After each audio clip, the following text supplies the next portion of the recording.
Domaća folk zvezda Zorica Brunslik zbog epidemije koronavirusa u našoj zemlji prinuđena je da treći put odloži koncert zakazan u Sava centru.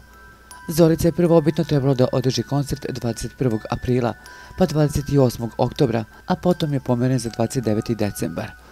Budući da se epidemija ne stišava, još uvek folk zvezda rešila je da odloži koncert za proleće naredne godine. Dragi moji, zbog ljubavi prema muzici, niko i nikada ne sme biti ugrožen, a pošto pošast pandemije i dalje kosi, na planirano druženje u centru Sava ćemo sačekati do nekih boljih dana. Moje želje i molitve su da vas sve vidim nasmejane i raspevane 21. aprila sljedeće godine. Napisala je pevačica, a onda poslala važnu poruku. Da bi naša nada postala stvarnost, moramo se svi ponašati odgovorno i sačuvati zdravlje sebe i drugih. Zato pazite se, molim vas, napisala je pevačica.